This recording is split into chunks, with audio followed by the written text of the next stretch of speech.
On Straight Talk Africa this week, how should Britain's Queen Elizabeth be remembered? As many reflect on her life, her death has sparked new worldwide debate about the long and painful history of British colonial rule. We'll bring you the latest from the United Kingdom as it prepares to lay its longest reigning monarch to rest. We'll also look at King Charles III's relationship with African nations and whether the British monarchy will survive a modern, changing world. Straight Talk Africa starts now.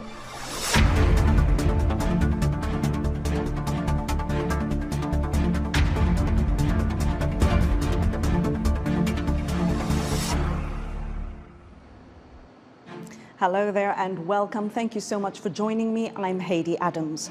The British monarchy is entering a new era, even as questions swirl about its ability to survive. After ascending to the throne upon the death of his mother, Queen Elizabeth II, Britain's King Charles III addressed the nation and the Commonwealth. Henry Ridgwell takes a look back. In a day of sombre ceremony, an unscripted moment of warmth and humanity between the new king and his people. Arriving at Buckingham Palace in London Friday, King Charles III and his wife, Camilla, stepped out of their car to greet the crowd of well-wishers. A son grieving the loss of his mother, a nation sharing his pain. This kind of feels like it hasn't sort of hit yet. It's just very strange. It's a very strange feeling.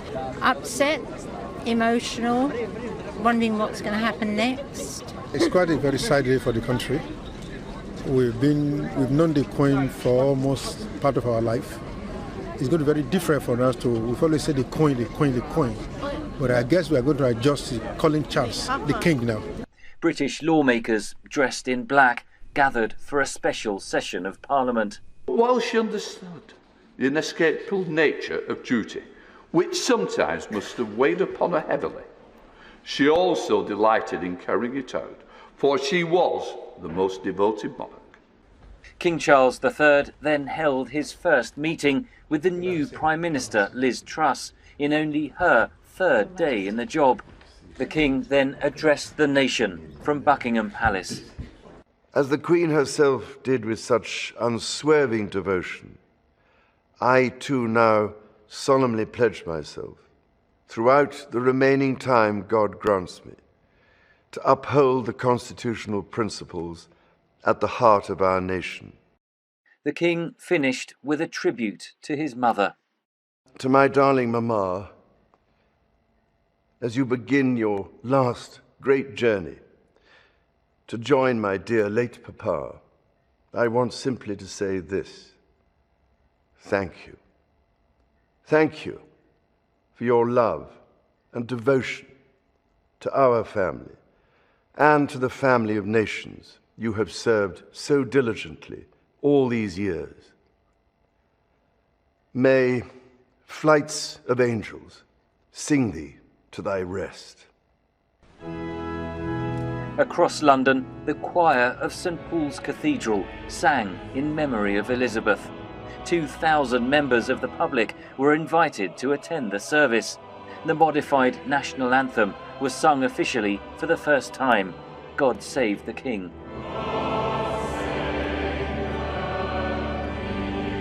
Britain has lost its matriarch, the thread that across 7 decades linked the post-war generation with the modern world, who personified its values and its image.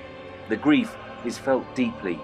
But as the second Elizabethan age comes to an end, a new era begins under King Charles III. Henry Ridgwell for VOA News, London. Henry Ridgwell there with that recap for us. Now to London, where Associated Press correspondent Philip Crowther is standing by at Westminster Hall. This is where the Queen's body is lying in state. Good afternoon, Philip. This is quite a momentous day, isn't it? The Queen's body has now made the long journey from Scotland to London, where, of course, she was born.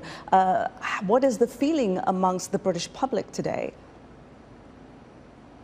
Let me tell you, it's gone very, very quiet here along the procession route in central London, and particularly on the Mall right now. That is where that procession is taking place right now. We can hear the bell of Big Ben that's just out of shot here at the Houses of Parliament. We can hear that toll every minute. We can hear cannon shots, also one every hour. This is all part of that procession that is taking the casket that is carrying Queen Elizabeth II from Buckingham Palace to Westminster Hall, that is inside the Houses of Parliament here.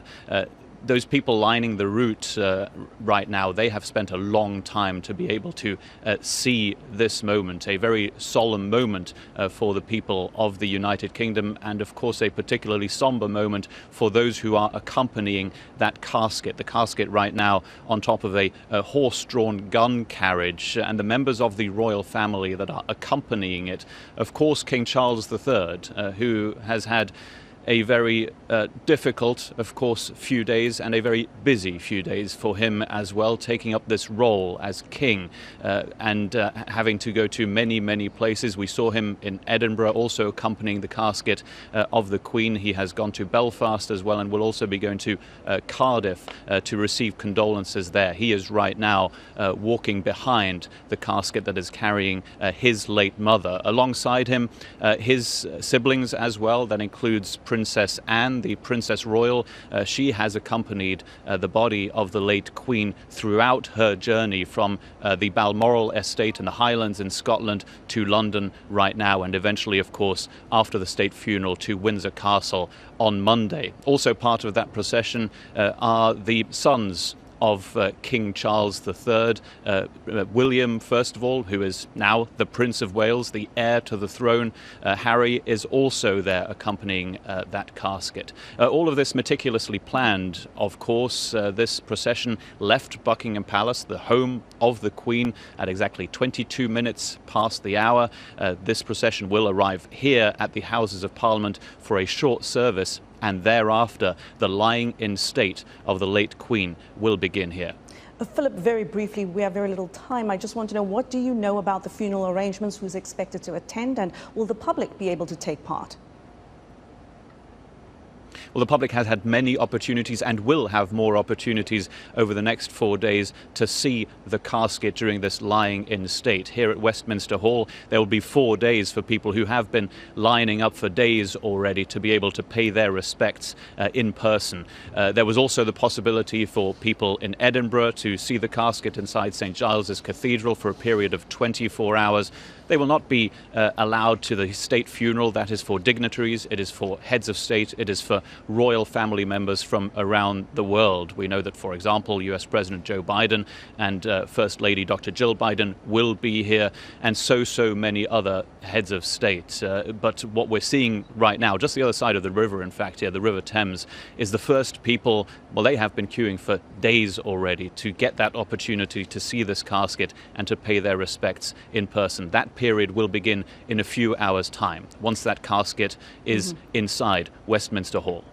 Philip Crowther, thank you so much. Philip is reporting for us from Westminster Hall in London. We do appreciate your reporting. Well, Queen Elizabeth's death is renewing debate about Britain's legacy of colonialism around the world. She became queen in Kenya, and her first overseas visit as monarch was to South Africa. So from the African continent and Asia to Australia and the Caribbean, people have taken to social media in recent days, some paying tribute to the late monarch, others recalling painful chapters of British rule in their countries.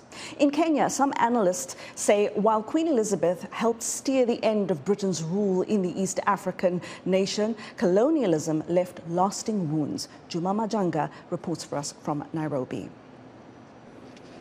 She became a queen while on a visit to Kenya and went on to be the last colonial monarch for Africa. Her accession to the throne came as African colonies clamored for independence. Queen Elizabeth II had to supervise the elimination of the British colonial empire. She was able to adjust to the reality of the imperial decline and then transform that imperial decline as if to a good thing, something common that people can be part of and wanted to be part of. That is the Commonwealth. To some Africans, the British colonial rule is synonymous with exploitation. They blame the Queen, the representative of the British interests, for the atrocities during that period. I personally will not forget that I was incarcerated for 7 years. I cannot forget I was put together with my father. I cannot forget I left my children for 7 years without food, without education. That I will never forget. But with territorial colonialism now decades gone, memories of the wrongs of British rule in Africa are fading. She was many things to many people. To the colonial subjects, at the time of colonialism, she was symbol of the evil that was colonialism. With independence, she was able to transform herself to a likable person. And as a person, she was likable. Queen Elizabeth was widely admired and seen as a role model by many on the continent. The legacy she's left will really her name really rooted in the hearts of generations to come. For me, it's just sad. I can't really say I take it personally, but I mean, it's sad for people around the world and especially for England. Never known any other ruler last that long. So for this now to have happened, well, it only means that every man has an end. Analysts say Queen Elizabeth's biggest legacy is the creation of the Commonwealth. And with the death of the Queen, the future of that legacy now lies with the new king, King Charles III. Juma Majanga for VOA News, Nairobi. Well, joining me now to discuss this a little more is Phiwokuhle Mnyandu. He's a professor of African Studies at Howard University here in Washington. He joins me via Skype. Phiwokuhle, thank you so much for being here. Well, before I get into this discussion, I just want to pull up a graphic, and this shows you the size of the British Empire when Queen Elizabeth II became queen. And this next graphic gives you an idea of what the United Kingdom looks like today. Of course, there are realms, so-called realms within the Commonwealth, but it has shrunk significantly. And Phiwokuhle, the Queen's death has prompted so many questions about the British monarchy, not just about its past and its present, but also about its future. And when you look at the sort of discussion that's going on today and the relationship between Britain and African nations, particularly former colonies, is it just the history that is complicated, Phiwokuhle, or is the current relationship there complicated as well? Oh. Both, Heidi. It's good to be with you and your viewers. Both are complicated. In fact, on the second map that you put of the United Kingdom, I would say I always teach this to my students. By size, the United Kingdom is roughly the size of Michigan, the one state of Michigan in the United States. So there's always been a counterintuitiveness to colonialism, that a country the size of Michigan could actually eclipse others and have as its realm or property or colonies such amazing, depending on who you are, or vast accumulation of properties and territory. Well, if you are someone in Africa, depending on whether you are privileged or not, depending on whether you suffer from unemployment or not, you may have a very different view about the Queen and the events of this week. The royalty or any sort of royal family has always felt a lot of pressure, especially when people are experiencing times of economic distress. And people calls for a reckoning of the British Empire has, of course, been more pronounced on social media, not just across Africa, across the world. Some saying, of course, there are those who say, do not speak ill of the dead. Now is not the time to talk about the monarchy's role in British colonialism and the brutality that went with it. Others saying, of course, now is precisely the time. Yes, you are right, Heidi. It's like, as we expected, I would say. There's a sharp divergence of views. We found out a few things during the couple of days. The British still love their monarch. the British are they still are very sensitive about their monarchy, and the British feel quite vulnerable right now. And the things like the arrest of certain protesters, for example, during the cortege in England, have erupted some parts of Twitter, especially in Africa. A cynical view came up that said, well, see, some things in very democratic country of the United Kingdom are still not allowed, including some free speech. However, though, some African leaders have cautioned that between countries, in Nigeria and the United Kingdom and so on and so forth, there must always be sensitivity around these issues, precisely because the British people still feel kind of sensitive about it. And England, let's face it, is the 5th largest economy in the world. So as such, an economy worth $2.83 trillion, it's an important country. And so some people have said, well, we must treat it as such, especially on days like this.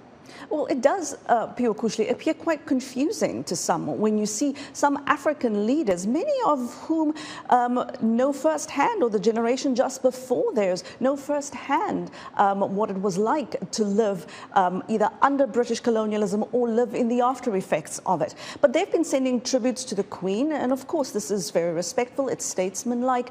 Nigeria's President Muhammadu Buhari, in his tribute, spoke of Queen Elizabeth's unique and wonderful 70-year reign. Why that disconnect, only showing one part? Can we expect African leaders at some other point to bring up the sort of the full picture and the other story? I would say yes, but cautiously, because we must remember, Haydé, African leaders are leaders of countries, and countries have interests, and those interests are still quite wedded to a large extent, depending on which African country you are, to London, to the United Kingdom, and they must tread with care. On the other hand, however, there is something called statesmanship that at least they're playing into right now. Indeed, we see an example of this closer to home with former President Barack Obama. Well, he was one of the first people to send condolences and had quite a warm letter. Well, guess what? During his presidency, President Obama was excoriated in the British press because people said his grandfather in Kenya had actually been imprisoned in a colonial British jail in Kenya. And the media in London used to excoriate him because they thought he still harbored grudges for that era. And of course, he has since put those to rest. So we can see that this goes on everywhere where kind of like the British history, British legacy is concerned. And speaking of Kenya, where wounds are particularly raw, especially because of the Mau Mau uprising we saw, and we see real mixed feelings amongst people. But some are saying, and we saw even in the story earlier, that Queen Elizabeth, yes, she symbolized the brutality of British colonialism, but then she also came to represent change and was someone who accepted change, and that she was one who tried to move with the times. People talk about her likability. So I wonder, will King Charles now be seen also as a symbol of British brutality, or will he be able to move past a lot of that, or will he be seen through a different lens, I guess I'm asking? Haydé, I would say there's a cynical view. A cynical view would be there's always a legacy, and this legacy is not tied to a human being. This legacy is tied to a country and the outcomes of that country's domination over time. The extent to which then that domination is seen as just or unjust will always determine how people see it. That's a cynical view. An optimistic view, of course, would be that King Charles lives in vastly different times. King Charles has been the one who has kind of thrown a warm welcome to our own, a multiracial Meghan Markle, who married into the British family and has actually endured some kind of very tough times from the British public. And it was King Charles who invited them back, who has allowed them to be part of this. So that augurs well for the times in which King Charles will rule and how he understands the times. Phiwokuhle, speaking in Ghana in 2018, then Prince Charles said his country's role in the transatlantic slave trade was, quote, an atrocity.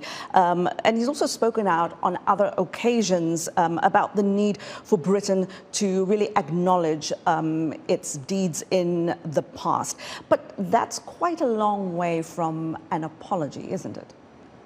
It is, Heidi. In fact, you and I think last year appreciated a German apology for the Herero, and it was quite a measured one. It said what we recognize today as genocide, would like to apologize for it. So the apologies will keep coming, and I can bet you and your viewers that in the next 20 years, we will get a stronger apology. Why? Because the times demand it. And I'm going to actually trust that King Charles will actually recognize the times he's living in, and will start to do what the Germans have been doing in Namibia. And I'm optimistic about that. Phiwokuhle, stay with me. We've got Kenneth Mwenda joining us after the break. We are going to take a short break here, and when we come back, we'll just continue our discussion on the life and legacy of Queen Elizabeth II. Stay with us.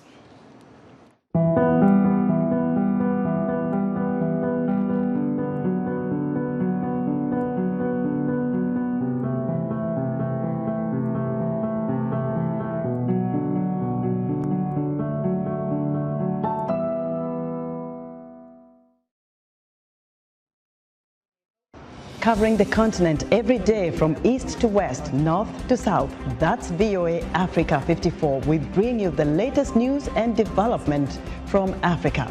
Politics, health, tech, and everything in between. We're on it. Our network of reporters and analysts are on hand to add perspective to all our reports.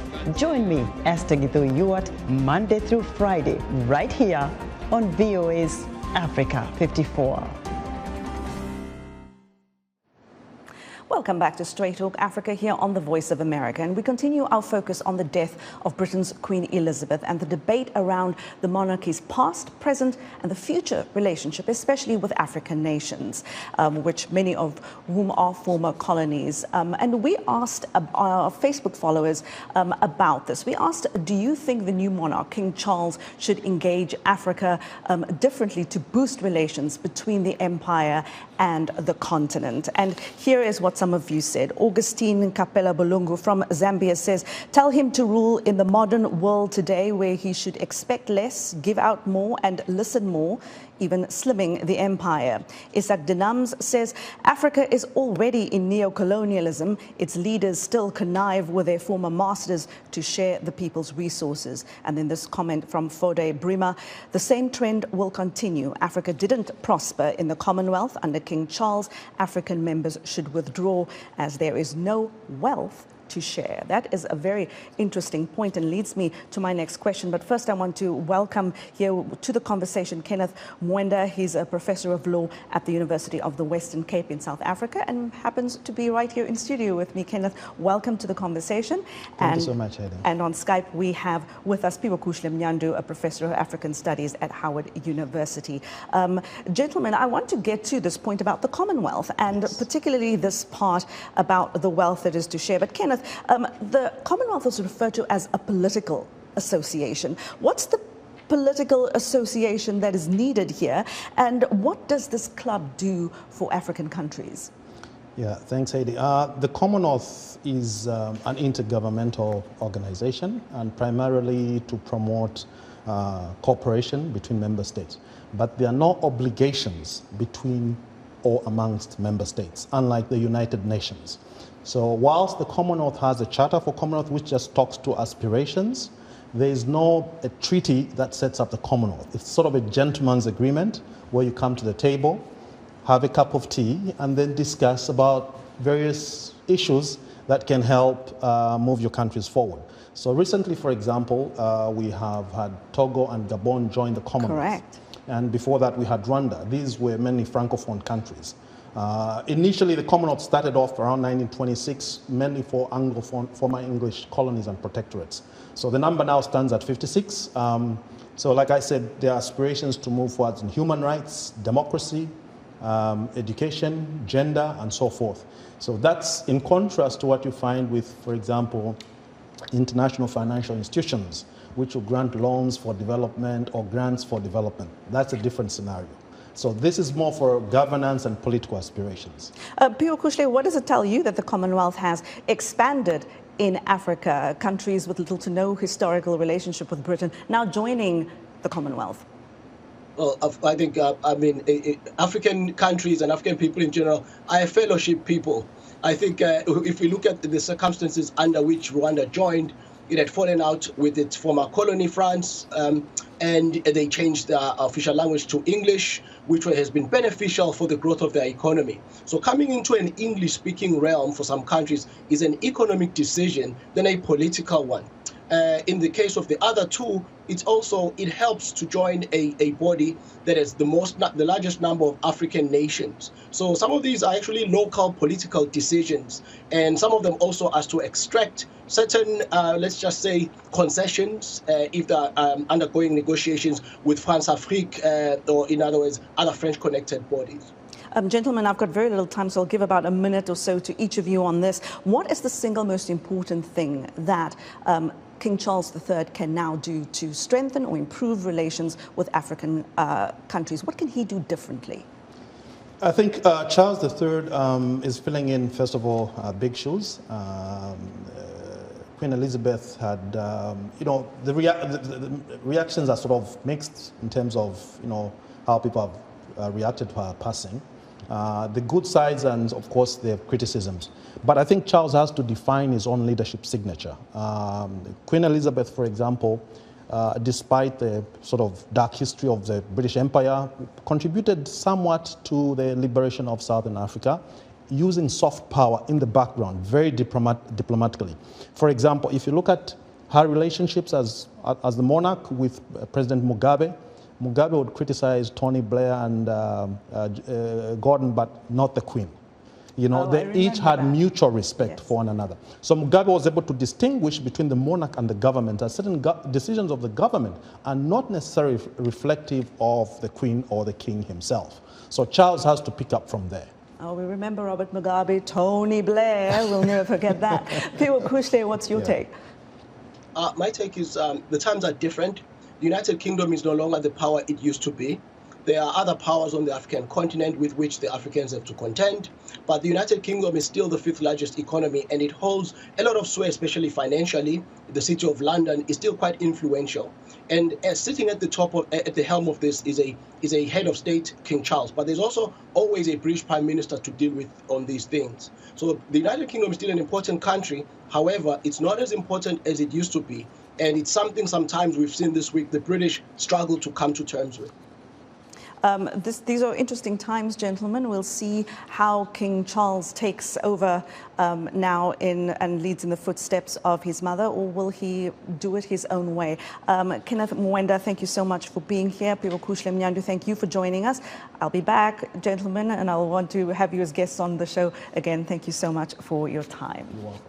And that is our show this week. Thank you again to everyone who contributed to our show, to my guests, and thank you to our affiliate stations now airing Straight Talk Africa across the African continent. And thanks to you for joining us on television, radio, and online. Thank you for always watching and always listening. I'll see you next time. As we say in South Africa, Mbakahle. Goodbye. Take care.